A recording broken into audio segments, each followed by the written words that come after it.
Denis Cognot est professeur à l'École d'économie de Paris, directeur de recherche à l'Institut de recherche pour le développement et directeur d'études à l'EHESS, École des hautes études en sciences sociales.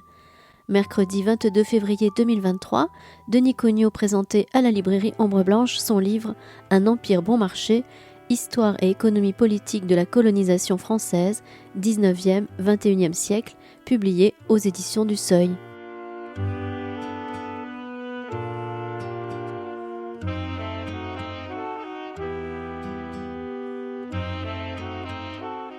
Bonsoir à toutes et à tous et merci d'être là dans cette période vacancière et une fin d'après-midi pluvieuse. Donc, nous recevons et nous sommes très heureux de recevoir à la librairie aujourd'hui Monsieur Denis Cognot et nous allons évoquer son dernier ouvrage, Un empire bon marché, histoire et économie politique de la colonisation française 19e, 21e siècle.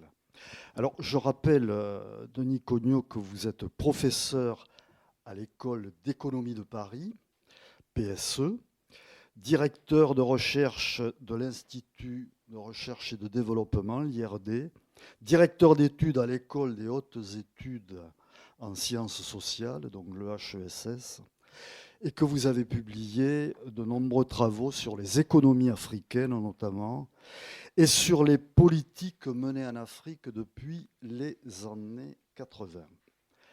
Alors peut-être pour entamer cette conversation entre nous, voilà un livre que j'ai personnellement trouvé passionnant et limpide, c'est-à-dire que pour un ouvrage d'histoire économique, ça se lit très bien et c'est très abordable.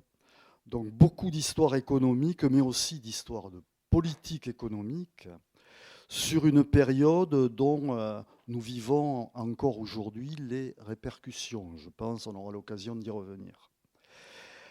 C'est un ouvrage qui contient énormément d'informations et qui remet en cause notamment, on aura aussi l'occasion d'y revenir, les analyses de Jacques Marseille à l'époque, pour qui, selon lesquelles l'empire colonial était un fardeau financier. Vous affirmez le contraire.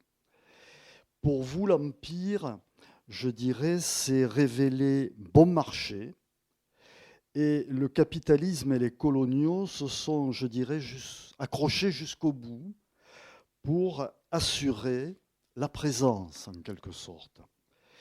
Et donc vous détruisez à travers cet ouvrage quand même pas mal d'idées reçues.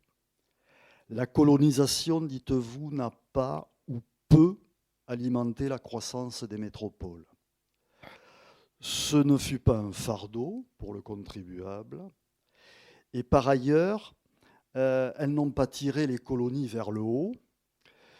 Et je pense notamment à ce que vous évoquez, là aussi nous y reviendrons sur les infrastructures et les politiques d'éducation notamment. Et donc, ça a eu peu d'impact, au fond, pour notre économie. Mais pourtant, les coloniaux, eux, ils en ont bien profité. Et alors, lorsque j'ai fermé l'ouvrage, je me suis dit, alors la colonisation, tout ça pour ça. Et pour en arriver là. Alors, peut-être que ma question d'introduction sera effectivement comment vous avez abordé globalement à travers cet ouvrage la question coloniale, d'une part, et un peu quels en sont les prolongements aujourd'hui. Déjà, merci de votre accueil. Merci à la librairie Les Ombres Blanches de m'accueillir. J'ai cherché, on en parlait juste avant, j'ai cherché la raison pour laquelle la librairie s'appelait Les Ombres Blanches. Et Les Ombres Blanches est le titre d'un film, d'un des premiers films parlants, sorti en 1928 sur la Polynésie, qui se passe en Polynésie française et qui est déjà une critique du colonialisme. Donc, d'une certaine façon, je me trouve en bonne compagnie. Alors, vous posez une question très vaste, en définitive. On va les resserrer. Ce livre-là est le résultat d'une très longue recherche d'une quinzaine d'années, de l'exploration des archives coloniales françaises qui sont énormes et que je n'ai pas du tout épuisées de cette façon-là. Il est... et c'est un peu la restitution, on pourrait dire, grand public d'une série de travaux qui, par ailleurs, ont été publiés ou sont en cours d'être publiés dans des revues beaucoup plus techniques. Donc, ce que j'ai voulu aussi en écrivant ce livre, c'est restituer pour un grand public, disons, instruit, mais qu'il puisse aussi être lu par quelqu'un qui, finalement, ne connaît pas tellement, qui ne connaîtrait pas tellement, alors c'est très variable, l'histoire de la colonisation française.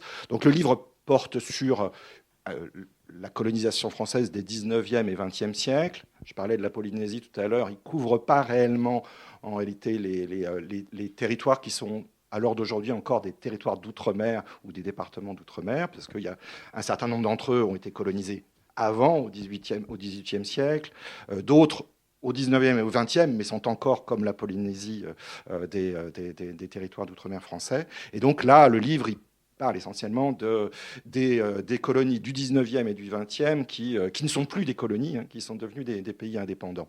La raison personnelle, c'est que, comme vous l'avez rappelé, je travaille sur les pays africains d'aujourd'hui aussi.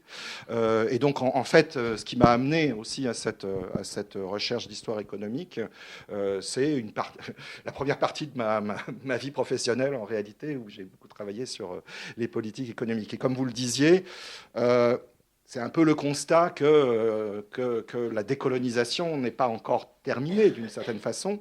On constate encore à l'heure d'aujourd'hui, que ce soit en Afrique ou que ce soit en France.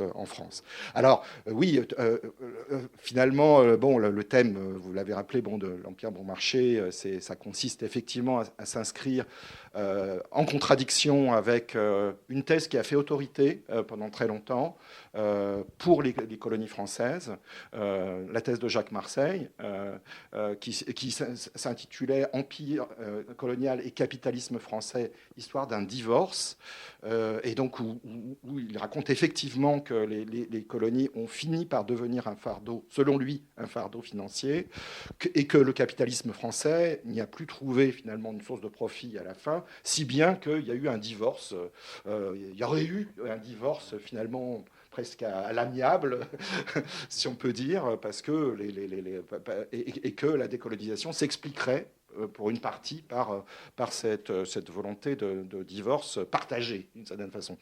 Le livre dit un peu le contraire, oui, à peu près le contraire. Et même sur la thèse du divorce, les données qu'on a rassemblées sur la période finale, c'est-à-dire entre 1945 et 1960, montre pas du tout que le capitalisme français se désintéresse des colonies. On investit encore largement dans les colonies. Et un certain nombre de membres du patronat français, une minorité du patronat français qui est intéressée par l'investissement colonial, se projette encore, voire se projette même après l'indépendance, sans anticiper nécessairement qu'il va y avoir des nationalisations, qu'il va y avoir des nécessités de replier la voilure dans certains cas. Et puis il se projette aussi dans finalement une continuité, et qui est aussi en débat à l'heure d'aujourd'hui encore, on appelle la France-Afrique, une forme de continuité informelle, qui n'est plus coloniale évidemment, formellement, mais qui continue à permettre des investissements, de l'influence, et tout ça, encore une fois, sur un mode bon marché, en définitive. Parce que l'Empire, donc je le dis, a été bon marché, sauf au dernier moment, sauf au tout dernier moment, c'est-à-dire lorsqu'on a voulu plutôt se battre à tout prix pour le conserver. Et là, l'Empire, au moment des guerres d'Indochine d'abord, qui coûte très cher, et de la guerre d'Algérie, l'Empire, là, il n'est plus bon marché. Jusqu'en 1930, de 1830, le début de la conquête de l'Algérie, jusqu'en 1939, pour tout l'Empire, donc on parle bien de l'Afrique du Nord, de ce qu'on appelait l'Afrique occidentale française, l'Afrique équatoriale française, Madagascar et l'Indochine, donc qui comprend à l'heure d'aujourd'hui une population. Il faut voir que l'ensemble de ces pays qui sont devenus indépendants représentait 38 millions d'habitants en 1870. 45 millions d'habitants en 1870. La France, c'était 38 millions d'habitants à ce moment-là. Et aujourd'hui, c'est 450 millions d'habitants. Hein. Donc, la population a été multipliée par 10 entre 1870 et pour les régions dont on parle. Et donc, à la fin de la période, effectivement, entre 1830 et 1939, la raison pour laquelle c'est bon marché. La première raison pour laquelle c'est bon marché pour le contribuable métropolitain, pour le français, c'est que la gestion de l'Empire payée par le contribuable français, c'est 0,5% du revenu national. À partir de 1945, et avec les guerres d'Indochine puis d'Algérie, on passe à 3%. Dans cet étiage de 0,5% d'abord jusqu'en 1939, puis 3% entre 1945 et 1962, les accords d'Évian et l'indépendance de l'Algérie, les 4/5e, c'était des dépenses militaires. Et c'est ça que Jacques Marseille a, en fait... Jacques Marseille est passé à côté du fait que l'essentiel du coût de l'Empire était militaire et qu'il ne s'agissait pas d'investissement public ou d'investissement privé particulièrement propice au développement des colonies ou au développement et au profit capitaliste. Donc l'Empire devient assez cher et il redevient bon marché après les indépendances, mais sur un mode beaucoup plus informel et beaucoup plus d'influence. Et alors justement, comment le capitalisme français, si je puis dire, comment il se positionne vis-à-vis des colonies ? Alors, au début, donc le livre prend les choses de façon à peu près chronologique, même si il est aussi thématique, donc on s'organise aussi autour de certains thèmes, parfois en outrepassant l'ordre chronologique. Mais disons qu'au milieu du 19e siècle, la France après les aventures napoléoniennes, a perdu l'essentiel de son empire du 18e. Il reste les Antilles, il reste la Réunion, il reste les comptoirs de l'Inde, mais on a perdu le Canada, la Louisiane, Saint-Domingue, Haïti. Et commence à s'élaborer une volonté ou des velléités de reprendre une influence impériale ou une influence internationale du côté politique et du côté des capitalistes, du côté du capital français. Il n'y a pas vraiment d'idée coloniale au départ. Le capital français, la révolution industrielle se déploie en France et le capital français investit tous azimuts. Hein. Le maximum de l'expansion impérialisme français va être atteint probablement en 1914, juste avant la Première Guerre mondiale. À ce moment-là, la France est redevenue, donc tout au long du 19e siècle jusqu'en 1914, redevient la deuxième puissance économique mondiale après le Royaume-Uni.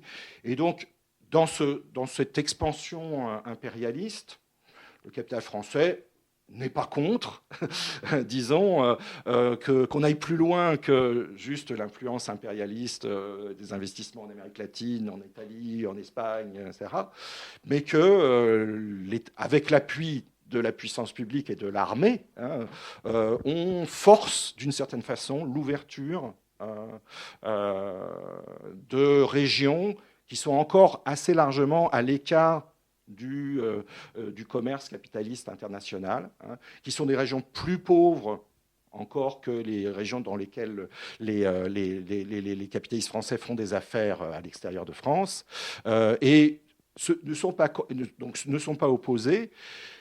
Ce qui va plus ou moins décider de l'engrenage, d'une certaine façon, des conquêtes coloniales, c'est le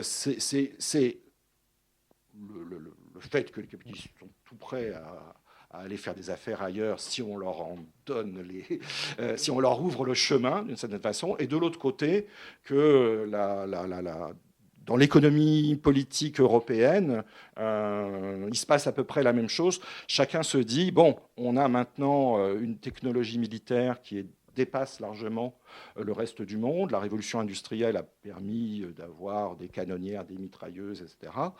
Et donc, on peut imposer notre force un peu partout. Et là, c'est très visible dans les discours de Jules Ferry. On se dit, oui, et donc il faut y aller parce que si on n'y va pas, les Italiens iront à Madagascar, les Anglais iront ici, et au bout du compte. Et donc, à ce moment-là, personne n'a vraiment des anticipations de profit très précises, parce qu'en fait, on ne connaît pas très bien ces régions, on ne connaît pas très bien ce qu'on va y trouver. Voilà. Mais on se dit, on ne sait jamais, il vaut mieux y aller. Ça peut rapporter. Voilà, si ça doit rapporter, il vaut mieux que ça rapporte à la France plutôt qu'à l'Italie. Oui, puisque le territoire africain, par exemple, va devenir un enjeu entre diverses puissances. On parle des Anglais, on parle des Français, mais n'oublions pas les Portugais notamment, et puis ainsi de suite. Alors justement, à partir de là, donc, se met en place, je dirais, une administration quand même, et une économie coloniale. Et comment se caractérise-t-elle ? Alors, assez rapidement, l'Algérie était une sorte de laboratoire, hein, puisque la conquête de l'Algérie est beaucoup plus précoce que toutes les autres. Et d'ailleurs, je disais, la technologie militaire a permis la colonisation. On n'aurait pas fait cette colonisation. Et la conquête de l'Algérie va être violente et meurtrière. Aussi parce qu'on n'a pas encore toute la technologie militaire qu'on aura à la fin du XIXe siècle. En réalité, ensuite, l'expansion sur un territoire qui va faire 20 fois le territoire de la métropole, au-delà de l'Algérie, a été largement facilitée par le fait qu'entre 1830 et 1880, la technologie militaire a énormément progressé et fait que là pour le coup, les armées européennes obtiennent des conquêtes sans trop, encore une fois, sans trop de coûts, et là en particulier sans trop de coûts humains, en particulier de coûts humains du côté français, pas du côté décolonisé. Du côté décolonisé, les coûts humains vont être importants, au contraire. Et donc, assez vite, en réalité, les conquêtes vont se faire, disons, en une vingtaine d'années, l'ensemble de l'Empire. Une fois que, disons, que la conquête de l'Algérie va vraiment durer 40 ans, 1830 jusqu'à 1870, qu'il y a encore une grande révolte très significative en Algérie de la Kabylie. Ensuite, il continuera à y avoir épisodiquement des épisodes de résistance, et ça va durer jusqu'à la fin, que ce soit en Algérie ou ailleurs. Mais entre 1870 et disons 1910, grosso modo, va venir le Maroc tout à la fin. Les choses se font relativement rapidement, et donc pour répondre à votre question, des administrations coloniales vont se mettre en place. Et donc, et on va mettre en place un État militaro-policier assez efficace, aussi du point de vue fiscal. Et donc, c'est une grande thèse du livre, c'est que cette efficacité fiscale a prélevé de l'argent localement. Alors, à la fois sur les colons présents sur place français, mais qui vont être traités de façon beaucoup plus généreuse que les Français de métropole du point de vue fiscal, mais largement sur les populations colonisées. On va prélever un impôt. Et c'est ça qui va permettre que l'Empire soit bon marché aussi, parce qu'on va établir une doctrine que les colonies doivent s'autofinancer pour le fonctionnement de cet État, donc pour la provision d'infrastructures, des quelques services publics qui sont proposés, etc. Et cet État colonial se met en place donc au début du XXe siècle, relativement facilement, et atteint des niveaux d'extraction fiscale que les États qui l'avaient précédé, lorsqu'ils existaient, notamment l'Algérie ottomane ou la Tunisie ottomane ou le Royaume du Maroc ou l'Empire du Vietnam, va atteindre une efficacité fiscale qui n'avait pas été atteinte auparavant. Et donc c'est avec ça qu'on va financer ce qui va être l'empreinte française finalement sur ces pays. Donc on va et donc c'est essentiellement une forme. Je disais tout à l'heure que les capitalistes étaient prêts à s'investir un peu pour peu que l'État fasse le premier pas. Et c'est bien ce qui s'est produit. C'est-à-dire que pour une large part, les investissements qui vont être réalisés, notamment les investissements en infrastructure, vont être des investissements publics. Et donc, par exemple, les chemins de fer. Alors, au départ, en Algérie, on a quelques compagnies de chemins de fer privées, mais elles vont être rachetées par les publics. Est-ce que ça veut dire que les fonctionnaires sont payés par la métropole, par exemple, non. Ou ils sont payés sur le... Non. Alors, comme je disais tout à l'heure, l'essentiel des dépenses payées par la métropole, le gros des dépenses payées par la métropole, ce sont les militaires. D'accord ? Donc, les officiers français sont payés très, très bien. Par ailleurs, c'est ça qui est payé par la métropole pour l'essentiel.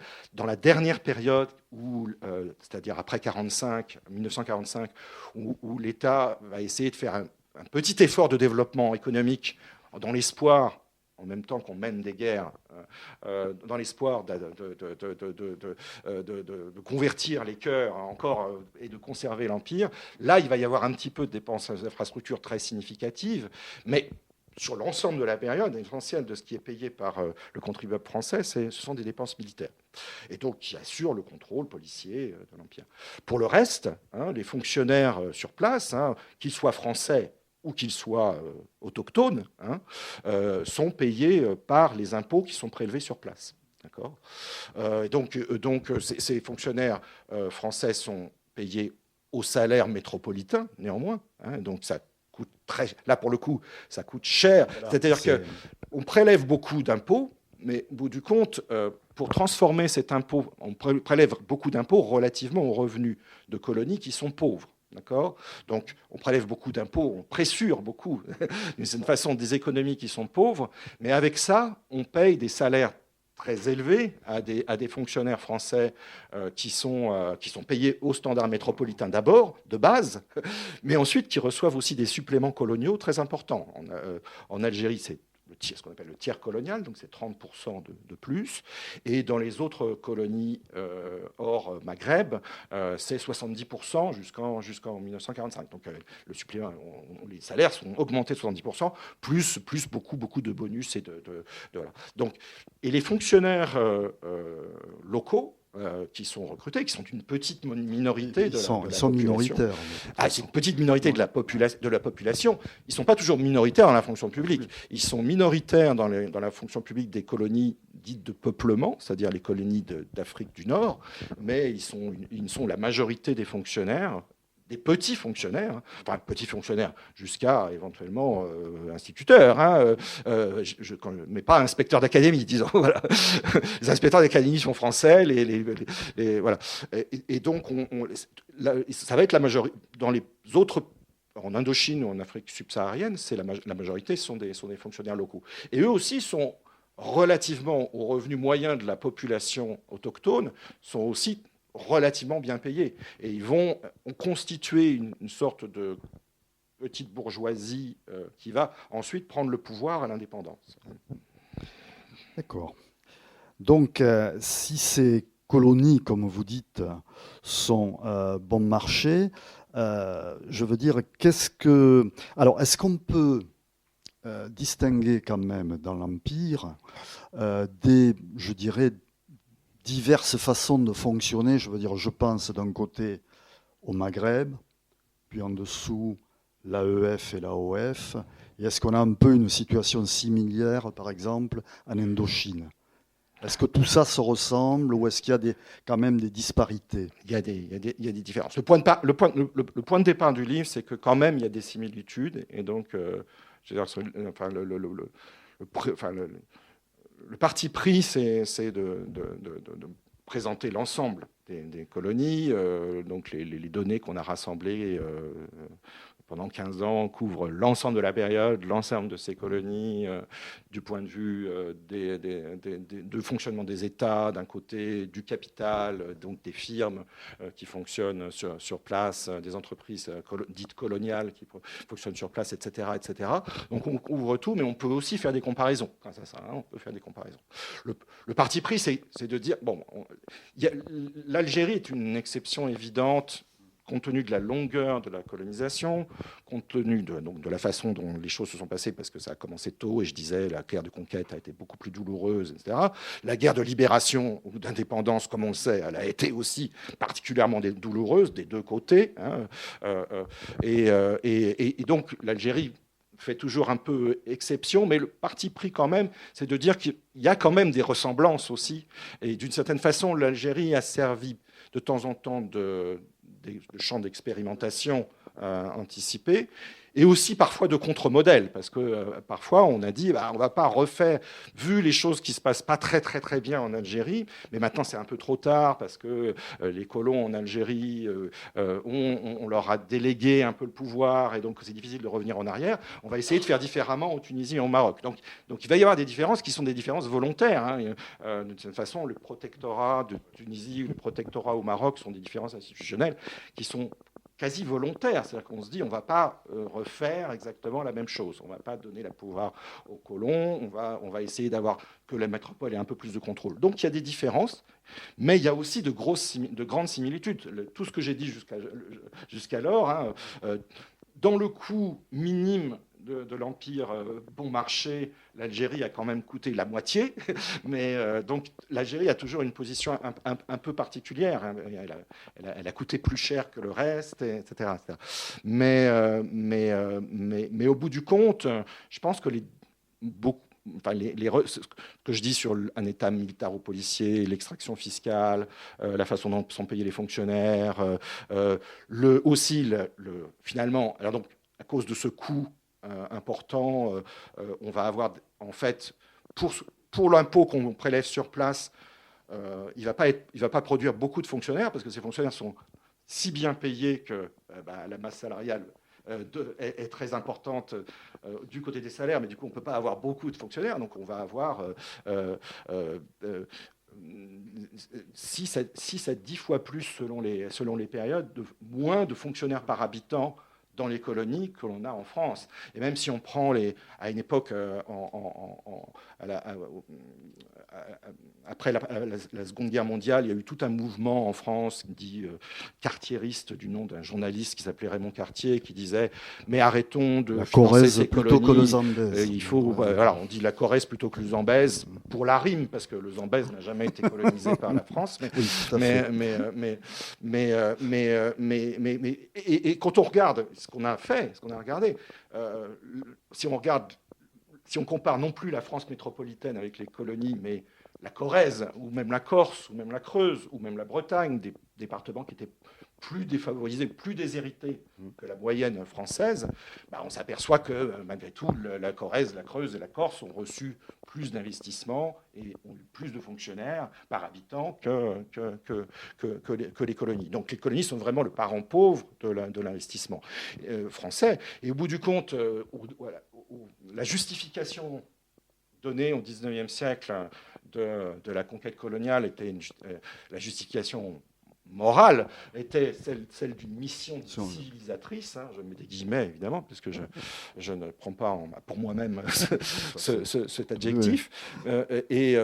Si on prend en tout cas au sérieux ce qu'aurait dû signifier une mission civilisatrice, parce qu'on était à l'époque de Jules Verne, donc on croyait au succès de la science, qu'on allait apporter la science, les bonnes institutions, le progrès continu. etc. Et si on prend au sérieux ça, on aurait dû au moins, comme vous le disiez au début, voir un rattrapage. Enfin, disons qu'on aurait dû voir que ces pays pauvres auraient été tirés vers le haut en termes de revenus par habitant, en termes de niveau de scolarisation. Justement, j'allais y venir. C'est pas ce qu'on voit. Il y a un long développement sur justement la politique éducative, puisque nous allions éclairer toutes ces consciences. Et donc, qu'est-ce qu'il en ressort au fond? Alors, il y a effectivement une forme. Bon, tout le monde n'est pas forcément dans cette fantaisie, mais il y a une forme de fantaisie française républicaine, parce que la France de la Troisième République, tout le monde parlait de mission civilisatrice. Hein, c'était pas le propre de la France. Les Britanniques aussi parlaient de mission civilisatrice. Tous les Européens parlaient de mission civilisatrice. Mais la France de la Troisième République se sentait encore plus appelée à cela, en se disant voilà, les autres sont des monarchies hiérarchiques. Nous, on va apporter. Voilà. De la même manière que les armées napoléoniennes pensaient qu'ils allaient apporter, libérer les peuples en Europe auparavant. Hein. Donc c'est un peu le même discours. Hein. C'est le discours napoléonien, on va libérer. Voilà. Donc du coup, c'est construit un peu une fantaisie française sur le fait que la France pourrait avoir fait un petit peu mieux quand même que ses concurrents, hein, dans la conquête coloniale. Notamment un grand historien comme Fernand Braudel, hein, qui écrit dans les années 60 un peu de ça, colporte un petit peu ce préjugé en disant bon, il ne dresse pas un portrait extraordinairement flatteur de l'entreprise coloniale, mais il dit bon, si on a fait un peu moins pire que les autres, c'est sans doute dans le domaine de l'éducation. Et donc on regarde ça, on peut regarder. Alors, il faut bien comparer ce qui est comparable, mais si on regarde, si on compare ne serait-ce qu'avec les colonies britanniques, et si on compare des colonies voisines, il y a, par exemple, si on prend en Afrique, il y a des expériences historiques qui sont intéressantes et qui sont très instructives.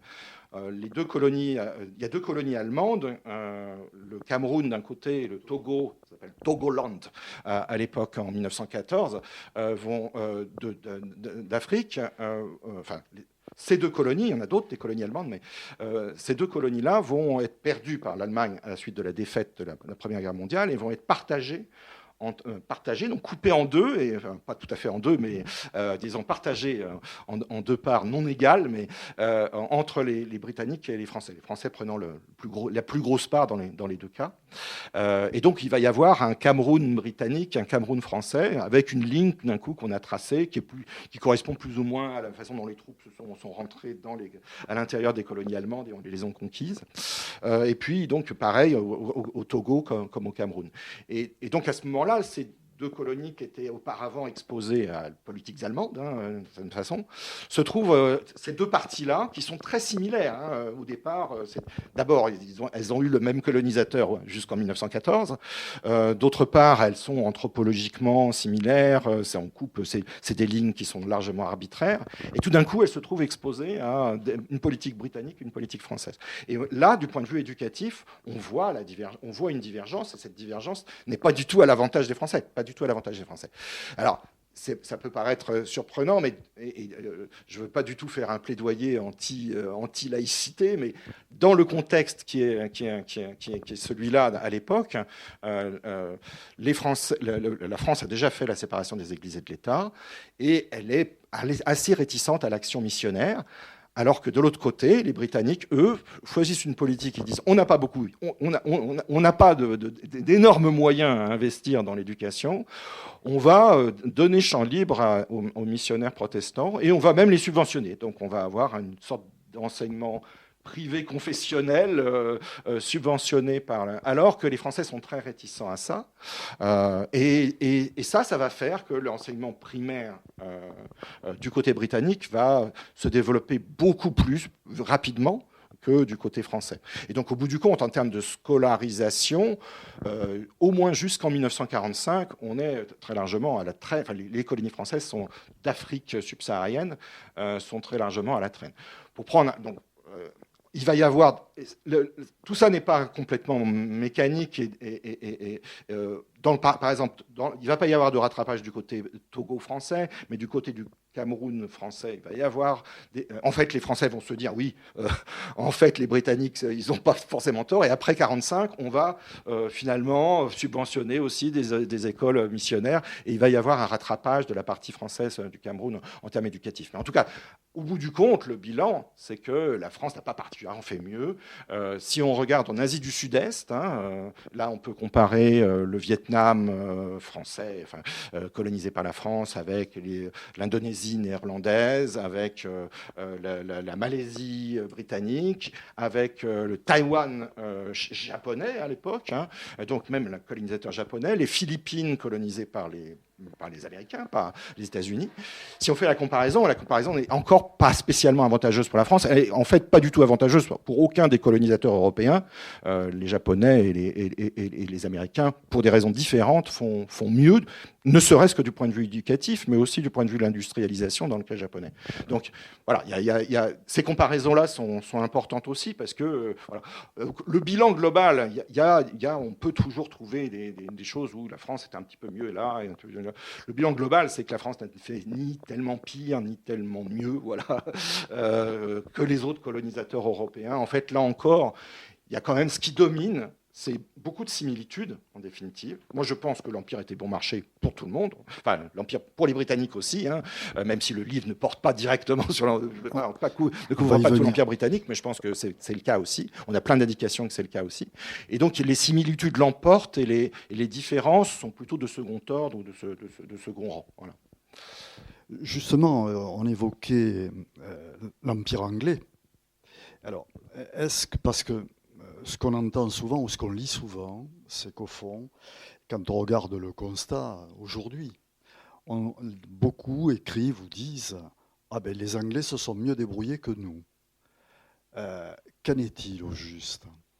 Quels sont je dirais là aussi, comment c'est, je veux dire, articuler la colonisation anglaise, vous en parlez, vous l'abordez dans l'ouvrage, par rapport à la nôtre, si je puis dire, et un peu quelles conséquences on peut en tirer aujourd'hui. Ouais.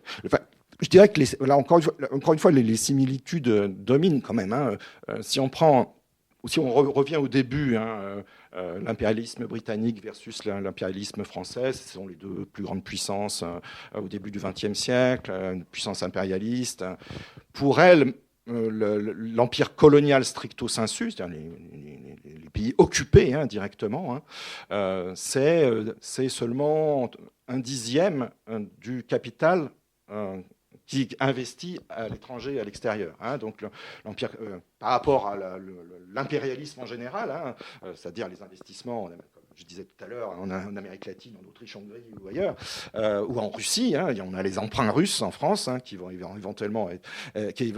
évidemment être totalement perdus après la révolution bolchevique. Mais pour ces empires coloniaux, pour les deux, représentent, et pourtant, dans le cas britannique, on parle d'un énorme morceau qui est notamment l'Inde. Donc voilà. Malgré tout, le capitalisme britannique comme le capitalisme français investissent tous azimuts. Alors, il y a une petite différence. Alors, je ne sais pas si ça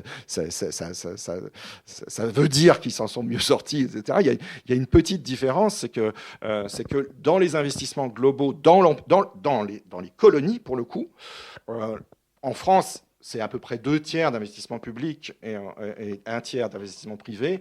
En Grande-Bretagne, c'est plutôt moitié-moitié. Mais les Britanniques ont d'une certaine façon des colonies qui sont presque un peu plus rentables, entre guillemets, pour le capital britannique que les colonies françaises. Si on prend, par exemple, si on dit, est-ce que le capital français a trouvé dans les colonies des approvisionnements miniers en matières premières particulièrement rentables et profitables ? pas tant que ça, en définitive. Hein. Bon, il y a les phosphates marocains et un peu tunisiens qui sont originaux. Pour le reste, le minerai qui domine en Afrique du Nord, c'est le fer, alors du fer de qualité. Et Schneider est très content ou Péchinet plutôt est très content d'exploiter ce fer. Mais la France produit du fer aussi. La Lorraine française produit. La France est la deuxième productrice mondiale de fer au début du XXe siècle. Donc, par contre, les Britanniques ont l'Afrique du Sud. Et l'Afrique du Sud, c'est de l'or, c'est des mines d'or fabuleuses. Et il n'y a pas de mines d'or dans les colonies françaises. Donc, oui, probablement que les Britanniques ont réussi à se tailler un tout petit peu plus la part du lion, hein, comme on dit, hein, la part du lion. Hein. Et d'ailleurs, il y a des débats à ce moment-là, au moment de la conquête de l'Afrique et après la conférence de Berlin à la fin du XIXe siècle, à la Chambre en Grande-Bretagne, à la Chambre des communes, Lord Salisbury, qui est Premier ministre à ce moment-là, est interpellé. On dit mais comment vous laissez les Français prendre d'énormes parties de l'Afrique, etc. Et lui il dit mais donc il utilise le terme it's just light land, donc des terres légères, pour dire mais c'est des terres où il n'y a personne, ce sont essentiellement des déserts, n'ayez pas peur, nous on a réussi à trouver, etc. Et de fait effectivement aussi par exemple les colonies britanniques en Afrique subsaharienne sont en densité de population 2 fois plus peuplée. La superficie est la même, mais il y a beaucoup plus de monde. Hein. Donc il y a aussi beaucoup plus de travailleurs, éventuellement, etc. Donc oui, il y a probablement que l'Empire britannique a trouvé, par exemple, aussi dans son empire colonial, a trouvé des débouchés ou un marché pour ses produits manufacturiers plus important que les Français. Mais il faut voir que les débouchés, c'est en Inde, qui est un marché gigantesque, mais les Britanniques ont aussi Hong Kong et Singapour, qui sont des plateformes du commerce en Asie, des plateformes qui vont permettre l'expansion commerciale britannique en Asie, tandis que la France, elle aurait bien aimé avoir la Thaïlande, etc., mais bon, elle va se restreindre au Vietnam. La Banque d'Indochine, qui domine largement l'économie vietnamienne, va faire énormément d'affaires à partir de sa base indochinoise aussi, avec la Chine, en faisant des opérations de change, etc. Donc, les Français n'étaient pas en reste. Mais il y a effectivement un petit décalage. Mais encore une fois, je ne mettrai pas l'accent là-dessus. Je crois qu'en réalité, bon, les Britanniques c'était les 2 premières puissances, mais les Britanniques étaient quand même loin devant. Hein. Quand on regarde la quantité de commerce ou la quantité d'investissement, en 1914, l'économie britannique investit 2 fois plus à l'étranger que l'économie française. Hein. Donc, ce sont les 2 premières puissances, mais il y en a une qui est vraiment devant l'autre. Oui. Et au plan politique, je veux dire, au niveau administratif des colonies, est-ce qu'on peut là aussi distinguer des différences ou pour vous c'est pas significatif? Il y a beaucoup de similitudes. On a souvent glosé, une littérature précédente a beaucoup glosé sur le gouvernement indirect et le gouvernement direct, en disant les Britanniques avaient une doctrine qui disait laissons les natives, comme on disait à l'époque, laissons les natifs s'auto-administrer jusqu'à un certain point, laissons-leur un peu la bride sur le cou. Il y a même une théorisation hein, par Lord Legard, qui a été l'administrateur du Nigeria britannique, de cette doctrine d'indirect rule. Et d'ailleurs, les Britanniques en profitent pour dire, dans l'entre-deux-guerres, dans le cénacle de la Société des Nations, qui précède l'Organisation des Nations Unies dans l'entre-deux-guerres, en discutant en particulier de la gestion du Cameroun et du Togo, qui sont des mandats de la Société des Nations, les Britanniques se permettent de dire « mais vous Français, vous êtes des autoritaires paternalistes, etc. » Tandis que nous, on prépare les peuples à s'auto-gérer, s'auto-administrer, etc.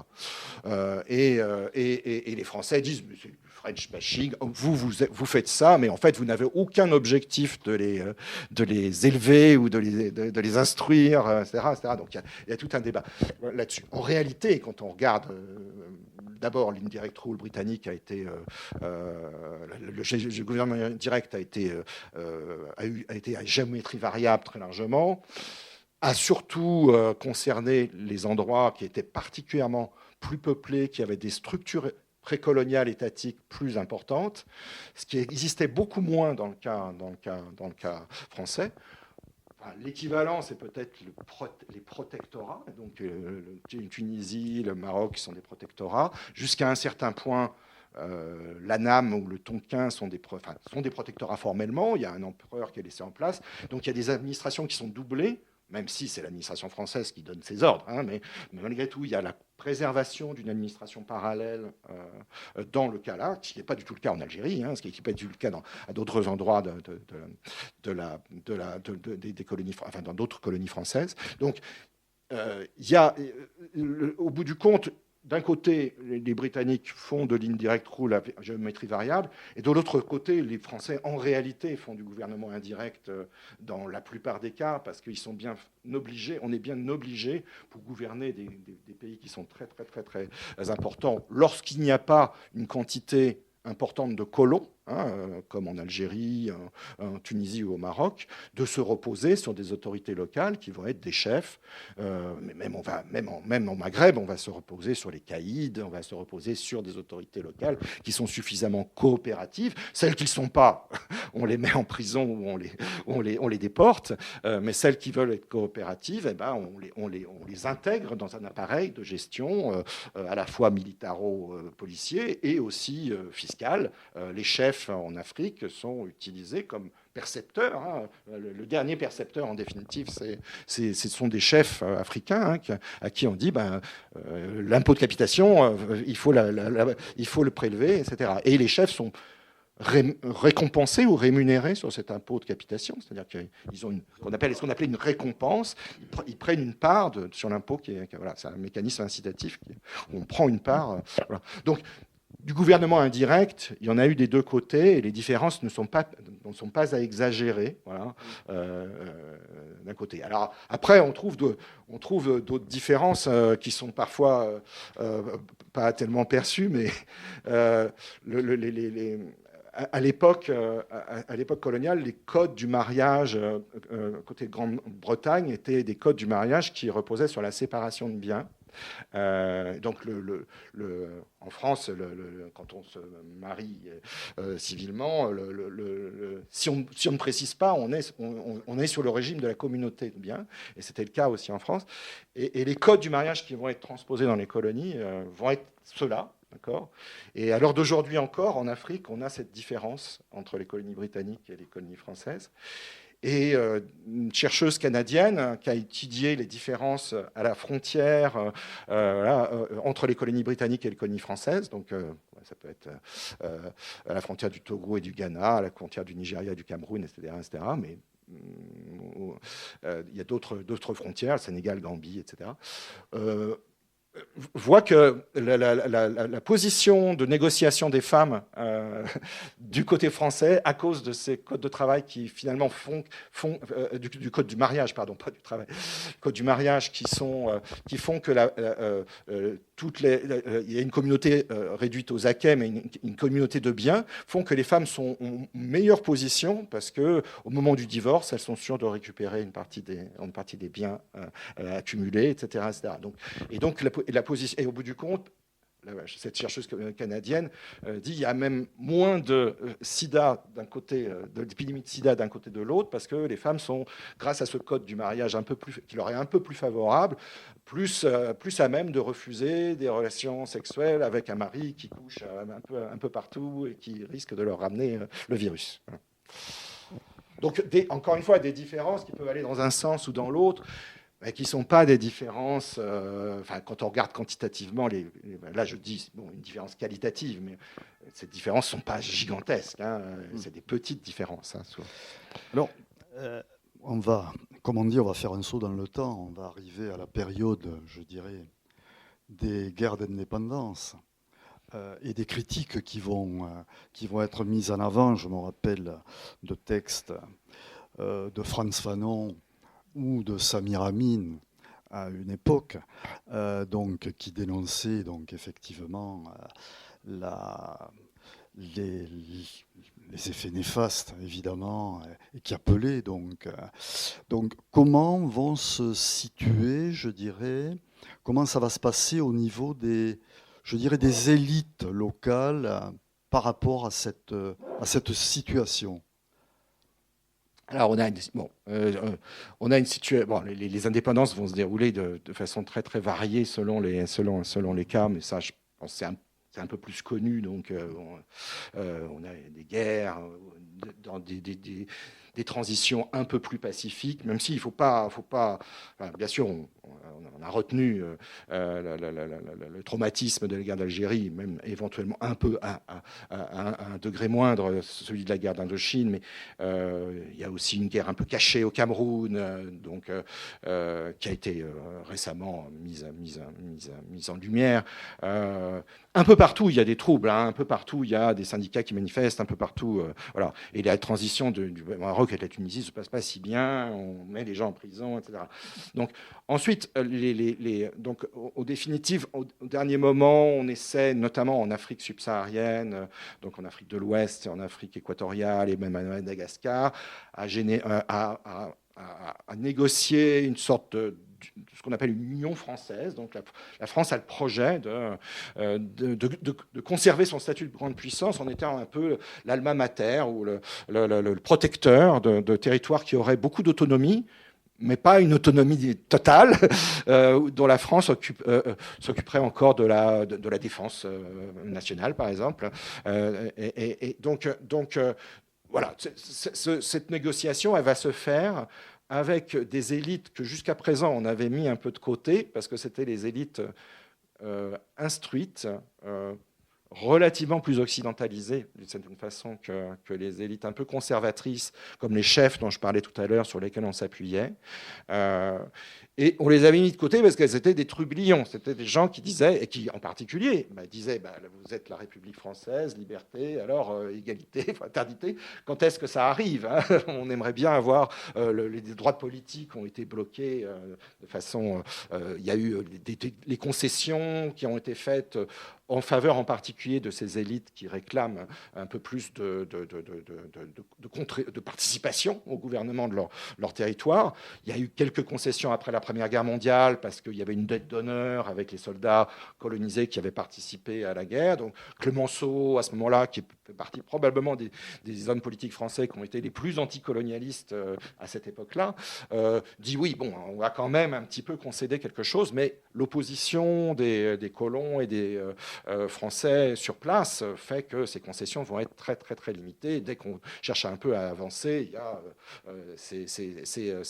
ce lobby colonial va réussir à faire échouer. Donc au bout du compte, on se retrouve à la fin dans les années 50 avec des élites nationalistes qui se sont radicalisées, qui sont devenues beaucoup plus radicales au cours du temps, qui au départ réclamaient une participation au gouvernement sans indépendance, et qui là, dans les années 50, ont fini par se convaincre qu'il n'y avait pas d'autre solution que de réclamer purement et simplement l'indépendance. Alors, dans certains cas, c'est trop tard. Dans le cas de l'Afrique subsaharienne, on va essayer un peu de négocier en disant on va s'appuyer sur elle, on va leur faire des concessions salariales, des concessions en termes d'accès à la sécurité sociale importantes en espérant l'emporter. Mais ces élites, c'est déjà une première génération. Il y a déjà une seconde génération, leurs enfants qui sont derrière, qui sont encore plus radicaux et qui disent bon, puisqu'on a obtenu un peu plus de droits sociaux, on va réclamer l'entièreté de l'égalité des droits sociaux. Et là, à ce moment-là, la France, les autorités françaises, et ça, ce que raconte Jacques Marseille, d'un certain point de vue, est un peu vrai de ce point de vue-là, sauf que elle prévoit que si on se met à concéder tous les droits économiques et sociaux qui sont en train d'être construits en France, c'est-à-dire la sécurité sociale, les retraites, comme on en parle aujourd'hui, ça va coûter très cher. Donc, on sait que ça va coûter très cher. On sait que, évidemment, si on regarde aujourd'hui Mayotte, la Nouvelle-Calédonie, la Réunion, Martinique, la Guadeloupe, il y a des transferts assez importants de l'État central métropolitain de l'Hexagone, disons, vers ces régions pauvres. Donc, il y a et ces transferts, s'il fallait les faire pour toutes les colonies qui auraient été conservées, alors ça aurait coûté très cher. Donc, on sait bien que si on concède tout et si on met tout le monde à égalité, alors ça va finir par coûter très cher parce que la France est riche, elle concède des droits de pays riches à sa population, mais les colonies sont encore pauvres. Et donc ça va coûter forcément à celui qui est riche au bout d'un certain temps. Donc on négocie, mais au bout d'un certain temps, on se dit, bon, on va concéder l'autonomie. Comme ça, on va dire, bon, maintenant on arrête les frais, c'est-à-dire que on va vous concéder déjà, premièrement, l'autonomie, vous allez avoir l'autonomie budgétaire, donc tous les droits économiques et sociaux, les salaires, vous allez les payer sur vos propres budgets, et la métropole, donc on revient encore à une doctrine d'autofinancement, c'est la loi cadre de Gaston Defferre et Félix Houphouët-Boigny en 1956, où on dit, bon, on vous donne le pouvoir, vous, élite nationaliste, instruite, ça va être Léopold Sédar Senghor, Félix Houphouët-Boigny, etc., des gens qui ont été ministres sous la 4e et la 5e République. Et on vous donne les clés, mais vous vous débrouillez avec vos jeunes générations qui réclament beaucoup de choses. Et de toute façon, maintenant, vous êtes en autonomie budgétaire. Et cette autonomie budgétaire, elle va déboucher très vite sur une réclamation d'indépendance et au bout du compte des indépendances. Et donc, ceux qui vont se retrouver aux commandes des pays, que ce soit d'une certaine façon par une voie plus violente ou par des concessions que je viens de décrire dans le cas de l'Afrique subsaharienne, c'est très largement une petite élite nationaliste qui, pour les 2/3 ou 3/4, a déjà exercé dans l'administration coloniale. Ce sont des fonctionnaires de l'administration coloniale,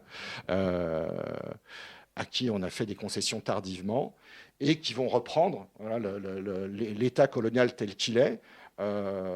Les fonctionnaires français, pour une large part, surtout en particulier au Maghreb et en particulier en Algérie, s'en vont.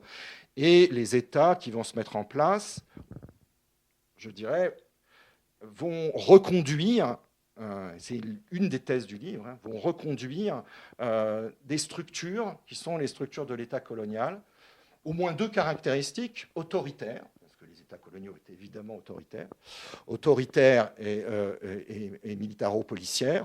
On va avoir quelques phases de démocratisation, mais très vite, on va revenir à un parti unique, peu d'équilibre des pouvoirs constitutionnels, etc. Donc, jusqu'à des années 90, où il va y avoir une démocratisation, après le discours de La Baule, Mitterrand, etc., etc. Mais pendant très longtemps, on va avoir une phase nationaliste autoritaire, justifiée sur la base de la décolonisation, mais malgré tout autoritaire. Première caractéristique qui est en fait similaire à celle des États coloniaux où les droits politiques étaient très restreints. Et puis une deuxième caractéristique inégalitaire, très inégalitaire, avec encore une fois une petite élite. Alors cette fois-ci, c'est plus la barrière ou la frontière, c'est plus forcément entre blanc et noir, c'est une petite élite qui va reprendre les postes des Français, ministres, etc., enfin, les hauts postes d'administration. On va recruter assez massivement dans les fonctions publiques. On remplace pas les Français qui partent un pour un. On recrute beaucoup plus de fonctionnaires. Dans le cas de l'Algérie et dans le cas de la Tunisie, c'est beaucoup plus que juste le remplacement des Français. Mais on recrute à des salaires relativement élevés, en définitive. Et alors, les anticolonialistes que vous avez cités, Frantz Fanon et Samir Amin à l'époque, qui adhèrent assez largement à un anticolonialisme marxisant, et qui donc sont anticolonialistes d'un côté, mais vont dire à ces États, attention, vous êtes en train de créer une structure inégalitaire dans la société très très forte. Frantz Fanon, qui pourtant décède en 1961, donc même avant la dépense de l'Algérie, a déjà dit va se créer une bourgeoisie du service public dans ces pays. Et Samir Amin, de l'autre côté, critique le socialisme algérien en disant, et aussi les autres socialistes nord-africains, en disant c'est un socialiste petit bourgeois, en réalité c'est une petite classe qui est en train de prendre le contrôle de l'État et qui n'a pas du tout les qui n'a pas les objectifs socialistes qu'elle devrait avoir. Voilà. Oui, parce qu'il y avait eu l'espérance aussi à travers, je me souviens, les discours de Nkrumah, de Nyerere et d'autres de ce fameux projet panafricain qui très vite a sombré, si je puis dire, et effectivement on est revenu à d'autres réalités. Si je puis le panafricanisme, c'est un peu compliqué, comme vous le dites. Les grands leaders du panafricanisme, c'est plutôt de l'Afrique britannique qu'ils proviennent, probablement. Et ce qui s'est passé dans le cas de l'Empire français, c'est une forme de balkanisation, c'est-à-dire que, en réalité, il y a eu une tentative de. Quelqu'un comme Léopold Sédar Senghor était,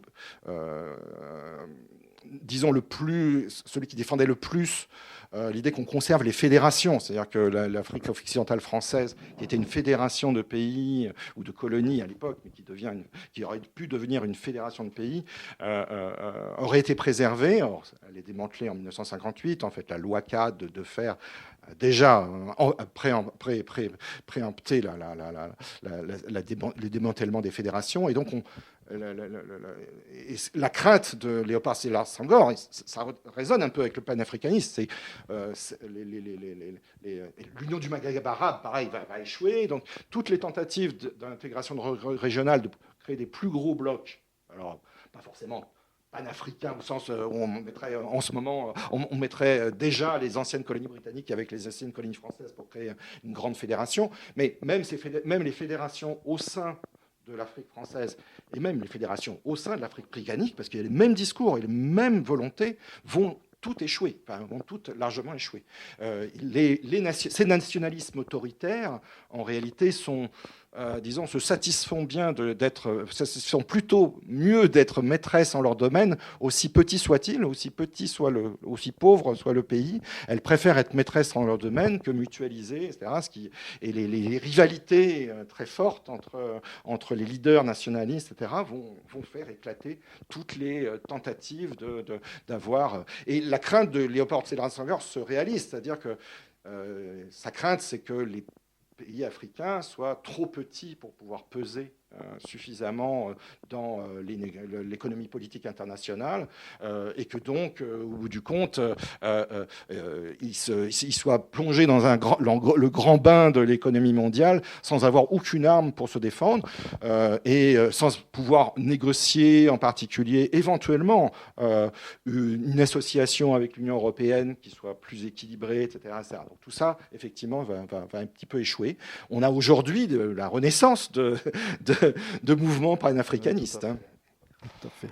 Avant de passer la parole à l'auditoire, peut-être une dernière question. Ce que nous voyons, pour revenir à notre cher et vieux pays, comme on dit, ce que nous voyons là actuellement en Afrique, tout ce qui tourne autour, le Mali, toutes ces affaires-là, est-ce que pour vous, c'est aussi une des conséquences de la colonisation ou c'est tout à fait autre chose? Alors, pour une part, c'est pas possible de s'enlever de l'idée que il est pour des acteurs d'opinion qui veulent critiquer l'action de la France. Donc les opérations militaires, en particulier Barkhane, Serval, etc., au Mali, la mémoire coloniale ou ce qui s'est passé pendant la colonisation est un argument à disposition, c'est sûr, et que donc je disais tout à l'heure. Il y a eu une longue période après les indépendances où l'action de la France a consisté à tâcher de préserver une influence. Elle a trouvé dans ses élites nationalistes dont j'ai parlé tout à l'heure des partenaires, d'une certaine façon, dans le cadre d'un donnant-donnant aussi largement, donnant-donnant politique. L'amour se prouve par des cadeaux, et des cadeaux parfois réciproques. Voilà. Donc on a eu cette France-Afrique. Je ne dis pas d'ailleurs, elle n'a pas complètement disparu. Elle est... alors, dans le livre, je dis que malgré tout, elle a beaucoup diminué de volume et voilà, son espace de jeu, disons, est beaucoup plus restreint qu'avant. Si on regarde les flux commerciaux, si on regarde les flux d'investissement, si on regarde les flux d'aide au développement, la position dominante de la France dans ses relations avec ses anciennes colonies, qui prévalait dans les années 60 et même 70 et même 80, a quand même beaucoup diminué en volume, quoi.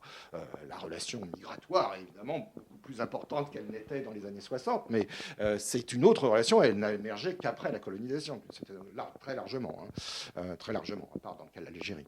Et donc, on a on a eu cette politique.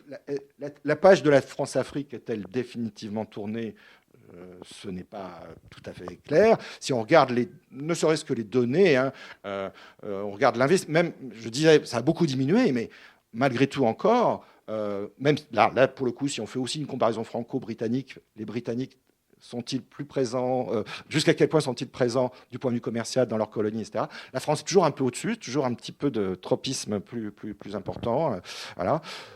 Par exemple, les investissements étrangers français, c'est encore un tiers des investissements étrangers dans les anciennes colonies françaises. Un tiers, c'est beaucoup, parce que la France, elle représente 3 ou 4% du capital étranger mondial. Donc elle est quand même... On parle de Bolloré, même si Bolloré, c'est pas un fait colonial. Les Bolloré en Afrique, ça date des années 80. Mais donc il y a tout cet héritage sur lequel la page n'est pas complètement tournée. Et donc, je pense, la France doit encore s'efforcer de balayer devant sa porte. Il y a d'un côté ça. De l'autre côté, il va de soi que ce qui se passe au Mali et au Burkina Faso est aussi l'action de concurrents tout à fait décidés de l'influence française, mais plus que française, occidentale, européenne, qui sont la Russie, dans certains cas la Turquie, dans d'autres cas la Chine, et qui utilisent des influenceurs divers et variés, avec des discours qui sont aussi une histoire alternative, bien souvent une histoire alternative, qui se construisent un peu sur des fantasmes. Donc, il y a à la fois quelque chose qui est réel, réclamer de tourner la page, réclamer par exemple que le franc CFA cesse de s'appeler franc CFA, c'est une chose, et je pense que c'est légitime. Maintenant, penser que changer de monnaie et avoir un mode de gestion de la monnaie va être une baguette magique pour le développement et que c'est la France qui freine des cas de fer pour cela, il y a bien d'autres raisons pour lesquelles le franc CFA ou l'écho qui doit le remplacer ne se font pas. Il y a aussi des raisons proprement africaines. L'opposition du Nigeria et du Ghana d'un côté, et puis de l'autre côté, le fait que les élites africaines ne se mettent pas d'accord. Donc au bout du compte, le constat est quand même un petit peu plus équilibré que ça. Même s'il ne faut pas, je pense que les gens qui veulent trouver à critiquer la politique africaine de la France peuvent encore trouver à critiquer. Il y a du grain à moudre. Bien, eh bien voilà, il suffit de lever la main et je vous passe le micro. Vous avez dit que le Maroc et la Tunisie étaient des protectorats, contrairement à l'Algérie, parce que donc, la France avait tiré les enseignements de ses erreurs. Quid du pétrole et du gaz alors? Est-ce qu'à l'époque, la France savait qu'il y avait du pétrole et du gaz en Algérie ou pas? Oh non, je pense pas du tout. Je pense pas. Le pétrole en Algérie, ça vient tout à la fin. Tout à la fin de la période coloniale, à la fin des années 50, on fait des découvertes. Bon, de toute façon, le pétrole, à la fin du 19e siècle, il n'y a pas d'automobile. Le pétrole, c'est pas encore une ressource sur laquelle tout le monde fantasme. Mais et le pétrole en Algérie, ça vient vraiment très tardivement. En même temps, d'ailleurs, que le pétrole au Gabon, par exemple. Donc là, oui, on a à toute fin de la période coloniale, on voit apparaître des sociétés de prospection, et puis ça va donner Elf, ça va donner Total, etc. Des sociétés de prospection pétrolière un peu partout. Alors, donc dans le Sahara algérien, mais aussi on va prospecter en Tunisie, au Maroc, on va trouver au Gabon, on va être content, etc. Mais ça vient tout à la fin, et donc, d'une certaine façon, on a terminé un peu sur la France-Afrique, et la France-Afrique, certaines affaires très pétrolières ont défrayé la chronique de ce qu'on appelle la France-Afrique, en particulier l'affaire Elf.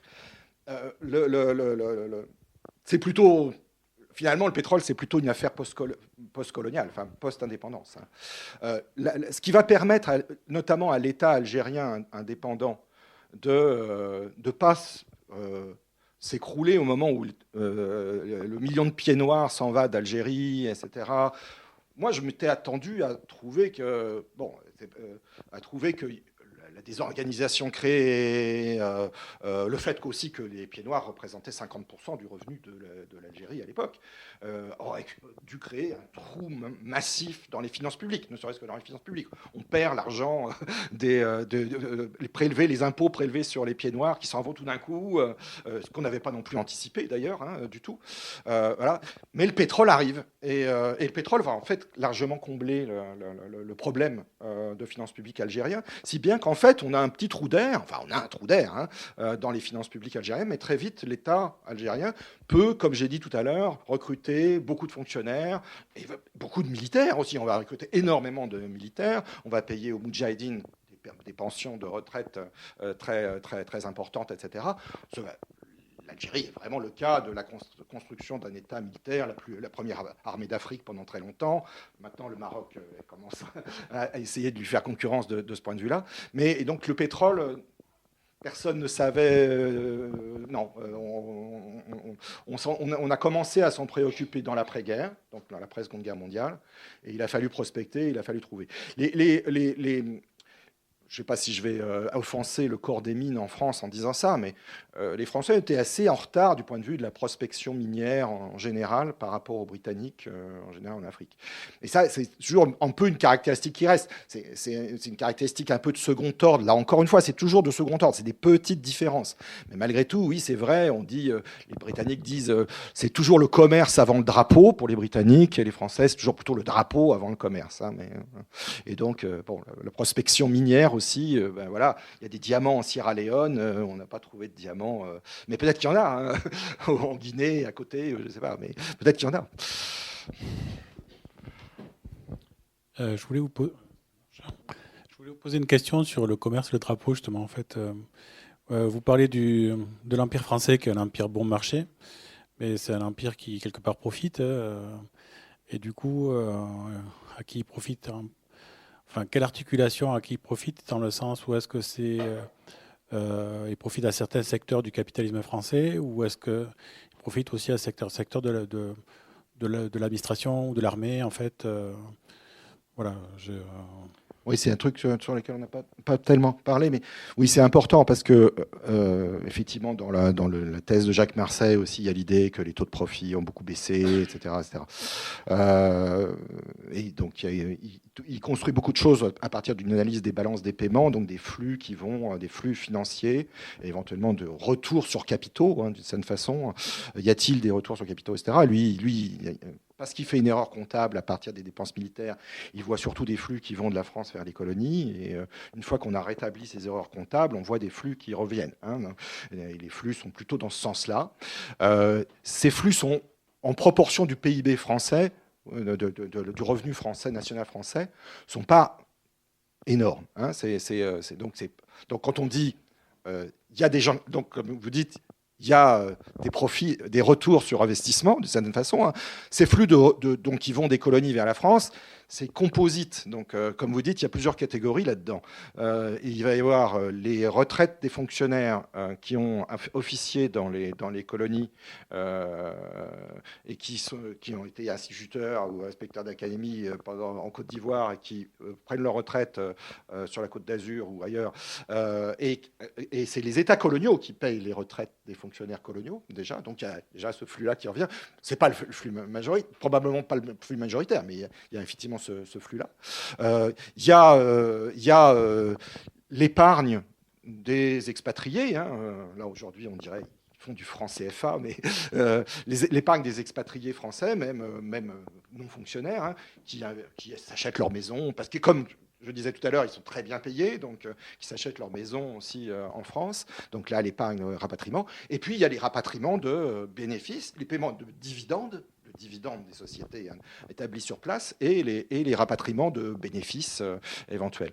C'est très difficile. On a les chiffres que l'on a, pour le moment, on continue d'y travailler, ne permettent pas de faire de distinguer ces différents flux. On a le flux global, on sait qu'il est en net plutôt dans le sens de retour des colonies vers la France. On sait que ce flux net, en moyenne, au bout du compte, sur l'ensemble de la période, ça va faire 0,3% du PIB français. Donc, c'est pas énorme. Hein, l'économie française n'a pas dépendu ou ne s'est pas engraissée énormément sur le dos des colonies. Donc, c'est vraiment pas beaucoup. Mais ça, c'est une moyenne. Et donc, comme vous dites, en réalité, dans ces profits qui sont positifs, il y a des catégories, je viens de les lister, il y a des catégories, c'est une minorité du patronat français ou des entreprises françaises. Donc il y a eu des gros échecs d'investissement français, hein. Il y a des échecs retentissants, des échecs scandaleux aussi, parce qu'il y a des échecs qui ont exploité du travail forcé, des échecs ou des scandales qui ont aussi se sont combinés avec des scandales humanitaires. Il y a eu des gros échecs, mais il y a eu des réussites assez éclatantes aussi. Je ne veux pas faire de la dénonciation, ce n'est pas une question de dénonciation, mais clairement, les huiles Le Sieur qui dominent aujourd'hui le marché des huiles en France ont commencé avec l'arachide du Sénégal. Hein. Donc, les huiles Le Sieur, c'est l'huile d'arachide, et l'huile d'arachide, donc elles étaient localisées à Dunkerque. L'huile d'arachide, elle est produite, l'arachide brut est produite au Sénégal, elle est exportée ensuite en France, et les huileries se trouvent en France jusqu'à l'après-Seconde Guerre mondiale, où on commence à créer des huileries, Le Sieur, au Sénégal, en Algérie, etc.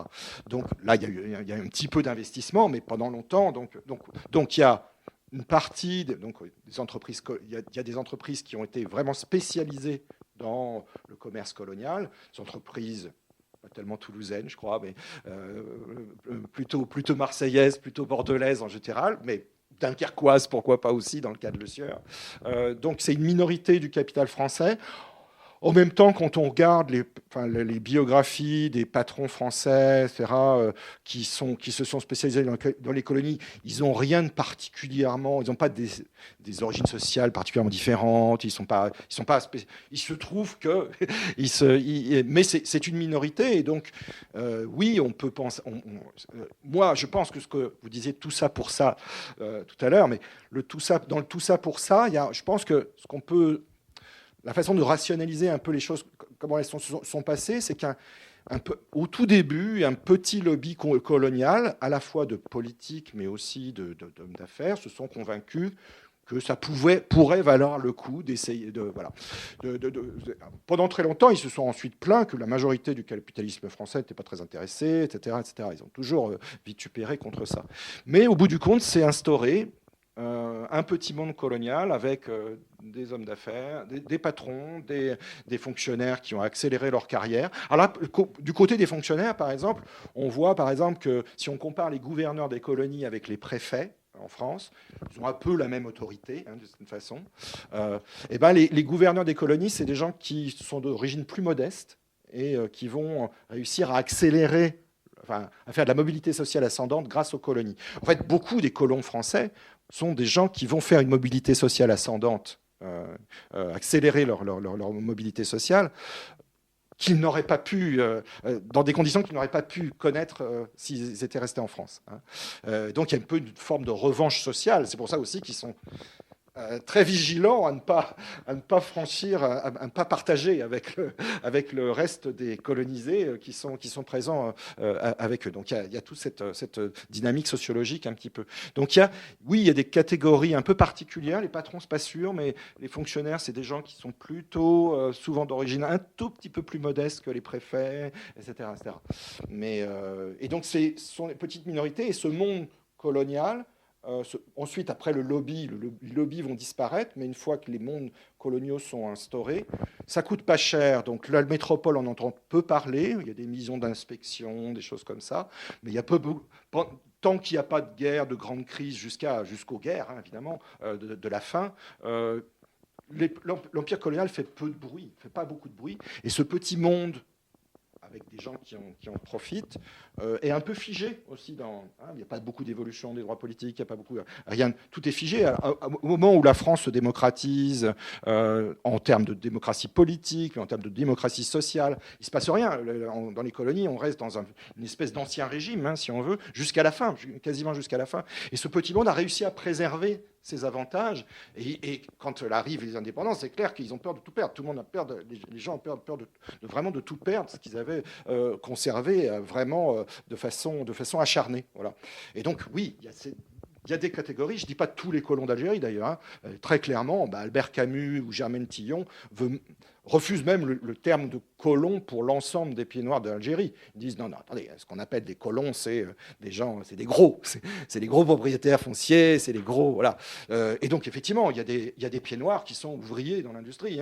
Donc ceux-là, probablement, ils ont peut-être des conditions de vie qui sont un peu meilleures que celles qu'ils auraient connues s'ils étaient restés en France, mais bon, l'écart n'est pas.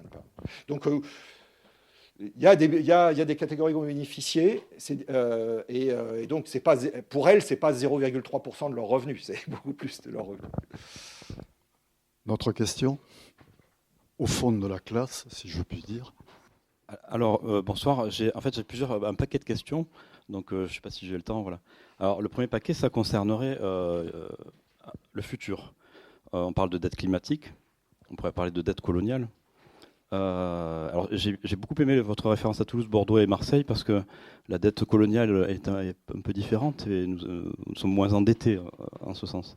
Et moi, je pense que ça peut expliquer en partie le dynamisme économique différent des différentes métropoles, celles qui comptaient sur la rente coloniale à une époque et les autres qui ne comptaient pas du tout sur la rente coloniale. Bon. Il y a des travaux qui montrent d'ailleurs l'influence de la traite négrière et de la colonisation sur l'initiation de la révolution industrielle. Donc tout ça, c'est fortement imbriqué. Et je pense quand même que si on veut faire des politiques de lutte contre le réchauffement climatique coordonnées à l'échelle mondiale, il faut peut-être quantifier en fait l'ensemble de ces dettes et faire en sorte qu'on s'en sorte tous collectivement mieux que... Voilà. Qu'est-ce que vous en pensez déjà à ce niveau-là ? Vous posez une question importante. Alors, donc il y a la question plus généralement des réparations. On peut commencer par les réparations symboliques qui sont une forme de repentance ou une forme de reconnaissance des dommages causés. Et puis ensuite, on peut passer à l'autre, ce que vous appelez dette, c'est-à-dire une question de réparation, etc. Alors, je crois que malgré tout, je serais partisan de ne pas confondre les deux périodes. La période que je ne traite pas dans le livre, mais dont je parle. En fait, dans le livre, il y a un tableau en annexe parce que je parle des conditions initiales d'un certain nombre de pays africains qui ont été frappés par la traite négrière, la traite esclavagiste européenne, à laquelle la France a participé, notamment Nantes, La Rochelle, Bordeaux. Mais je crois qu'il ne faut pas confondre cette période du premier colonialisme européen, qui est un colonialisme qu'on appelle mercantiliste et esclavagiste, qui porte essentiellement, comme je l'ai dit, sur les Antilles, sur Saint-Domingue surtout, l'actuel Haïti, qui était la perle des Antilles et vraiment la colonie à laquelle la France tenait énormément, au point que quand elle doit concéder, après la guerre de 7 ans, elle doit concéder des colonies à la Grande-Bretagne qui l'a battue. On dit prenez le Canada, prenez la Louisiane, mais surtout pas Saint-Domingue, la Saint-Domingue sucrière, esclavagiste, à laquelle on tient beaucoup. Et donc, vous faites référence à des travaux et à des débats qui sont loin d'être complètement résolus, qui effectivement reviennent sur les sources esclavagistes odieuses, d'une certaine façon, répugnantes, de la révolution industrielle de la Grande-Bretagne, de la France, etc., etc. Alors, le livre ne traite pas de ce sujet, ça sera peut-être pour un prochain... J'enseigne ça, j'enseigne ces débats, etc. C'est des débats complexes, ce sont des débats compliqués. Voilà, bon. Mais en tout cas, c'est très difficile complètement de dire non, il y a ces profits de la traite, etc., n'ont eu aucun rôle. C'est pas si simple. Il y a bien sûr des avis très, très, très, très divergents là-dessus. Mais je pense que c'est la colonisation du 19e et du 20e siècle, C'est un peu dans l'autre sens, c'est-à-dire que elle a été permise par la révolution industrielle. C'est ce que j'ai dit en introduction. De cette façon, si la France n'était pas devenue une plus grande puissance industrielle, conquérir ces territoires gigantesques à coups de canonnières et de domination militaire n'aurait pas été possible si la France n'était pas devenue déjà une nation industrielle, n'était pas déjà 3 fois plus riche que les pays qu'elle conquérait. Et donc là, on est là, on peut pas dire, voilà, on disait, il y a eu des profits qui ont été faits, etc. Il y a eu des matières premières qui ont été extraites.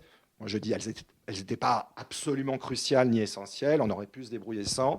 Et donc, d'une certaine façon, le colonialisme, là, dont on parle, celui du 19e et du 20e siècle, c'est un produit de la révolution industrielle, plus qu'une condition, une précondition. Le débat est tout à fait différent, évidemment, pour la traite négrière, pour le colonialisme de type 1, du premier type. Et c'est deux choses différentes, et ça ne concerne pas les mêmes régions, ça ne concerne pas les mêmes pays, etc. Alors, je crois que les questions de réparation se posent. Bon, il se trouve que sur ce sujet, oui, j'ai contribué un peu aussi parce que je ne sais pas si vous avez vu passer ça, mais le New York Times l'année dernière a fait une série de grands articles sur la dette que la France a imposée à Haïti pour indemniser les propriétaires d'esclaves et pour acheter son indépendance. Donc c'est la France de la Restauration de Charles X. Une fois que Haïti avait viré les troupes napoléoniennes qui tâchaient de reprendre le contrôle. Donc ouais, ils ont refait des calculs, etc. Et moi, j'ai été sollicité pour dire, bon, voilà, alors que si on devait calculer combien ça devrait, à quoi ça pourrait correspondre en termes de revenus aujourd'hui, etc. Les calculs sont très compliqués. C'est-à-dire que la fourchette et donc on dirait, bon, voilà, s'il n'y avait pas eu cette dette, si la France n'avait pas imposé cette dette pour indemniser les propriétaires d'esclaves au lieu d'indemniser les esclaves, mais là, en l'occurrence, il s'agissait bien d'indemniser les propriétaires. De combien Haïti serait plus riche aujourd'hui, et donc combien Haïti a perdu sur l'ensemble de cette période à cause du remboursement de cette dette. Donc c'est une sorte de perte d'épargne pour Haïti, elle a dû perdre son épargne. Il y a des modèles qui permettent de calculer, mais leur incertitude est très forte, si bien que la fourchette, voilà, de la réparation potentielle que Haïti pourrait réclamer va de 5 milliards de dollars à 100 milliards de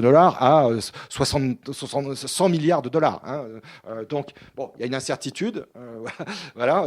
Le New York Times a choisi de dire on va plus prendre un truc un peu entre les deux, on va dire 25 ou une vingtaine de milliards. Voilà. Bon, après tout, c'est pas inabordable. Bon, évidemment, on dit que le déficit du financement des retraites, enfin, le gouvernement dit que le déficit à terme, ça serait plusieurs dizaines de milliards d'euros. Mais bon, mais donc, de cette façon, on pourrait concevoir de verser des réparations de ce type. Je suis un chercheur, les débats que ça implique en termes de politique internationale et les débats juridiques que ça implique aussi me sont un peu extérieurs d'une certaine façon. Mais la question se pose. La question de la... alors, donc là, j'ai parlé... Je pense que c'est plus immédiat pour la traite esclavagiste et pour les libérations que pour la colonisation. Non pas qu'on ne puisse pas parler de dommages ou de la colonisation, mais là, le calcul est encore plus difficile. Je pense qu'une bonne partie de ce que réclame une partie des opinions africaines, c'est la reconnaissance. C'est déjà, pour commencer, la reconnaissance. Et ces initiatives de reconnaissance au moins symboliques, elles existent en Europe, par d'autres gouvernements, néerlandais, etc. Et donc, elles ont commencé en France. On voit bien qu'il y a, même de point de vue officiel, il y a eu du chemin qui a été fait que ce soit pour l'Algérie, etc. Mais le chemin n'est pas encore complètement parcouru. Ne serait-ce que d'un point de vue symbolique, sans en arriver à là. Alors après, je ne suis pas sûr qu'il faille lier la question climatique avec ça, mais c'est éventuel. Je comprends bien le lien qu'on pourrait faire. En tout cas, ce qui est clair, c'est qu'on peut dire, les pays africains, à l'heure d'aujourd'hui, sont en train de payer les pots cassés du développement industriel effréné de l'Europe, puis ensuite des États-Unis, etc. Et maintenant de la Chine, hein, de cette façon. Mais à l'origine, si on fait le cumul des émissions carbone, c'est beaucoup l'Europe et les États-Unis. À l'heure d'aujourd'hui, le cumulé, c'est encore 50% du cumulé des émissions carbone depuis le début de la révolution industrielle, c'est les États-Unis et l'Europe. Et donc on pourrait dire, mais nous on paye les pots cassés à cause du réchauffement, mais c'est vous qui en avez profité. Et donc voilà, ça sort un peu de vous en avez profité à cause de la colonisation. C'est même pas seulement à cause de la colonisation. C'est vous êtes développé, vous avez fait la révolution industrielle en les autres, une révolution industrielle qui désormais a des dommages climatiques importants. Et donc évidemment, on est fondé à vous réclamer de l'aide puisque les efforts d'adaptation qu'on doit faire, nous, c'est nous qui payons le plus parce que le réchauffement climatique va nous atteindre encore plus que vous, hein, encore plus que vous. Le réchauffement en Afrique, c'est tout ce qu'on prévoit est encore plus coûteux que pour l'Europe du Nord.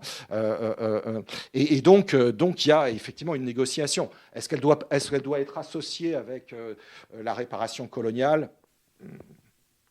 Je pense que c'est peut-être juste une sous-partie de la question plus que la question globale, quoi. Oui. Je l'ai lié parce que il y a les effets d'aubaine en fait économiques, c'est-à-dire qu'en fait on a d'un côté des rentrées en fait qui permettent de lancer la révolution industrielle en exploitant les autres, et ensuite on peut lancer l'exploitation pétrolière et c'est le pétrole qui joue ensuite le rôle de carburant pour la suite de l'économie. Comme lors des Amériques au début pour la Renaissance européenne, quoi. Enfin, tout ça, c'est aussi accaparer en fait des richesses à l'extérieur pour relancer son économie. Voilà. Ouais, c'est dans ce sens-là que je le voyais. Hein, oui, sans doute. Mais je pense que d'une certaine façon, peut-être le coût que la révolution industrielle fait payer à ces pays dépasse largement le coût. Simplement des profits accumulés sur la base de la colonisation. Par ailleurs, beaucoup de pays qui n'ont pas été colonisés subissent tout autant, la Thaïlande subit tout autant le problème du réchauffement climatique que les autres pays colonisés d'une certaine façon. Et je ne suis pas sûr que du coup le problème de la réparation, disons de l'aide à la Thaïlande se pose de façon très différente de l'aide au Vietnam, quoi. Mais... Bien, nous allons devoir en rester là. Vous remercier Denis Cognot d'avoir été avec nous. Invité à lire et à faire lire. Donc, Un empire bon marché aux éditions du Seuil. Vous remercier toutes et tous d'avoir été avec nous. Je vous pourrai réécouter cette rencontre donc sur les podcasts d'Ombre Blanche dans quelques temps. De toute façon. Et puis, vous souhaitez une bonne fin de soirée. Et d'ici une prochaine rencontre, portez-vous bien. Merci beaucoup. Merci à vous.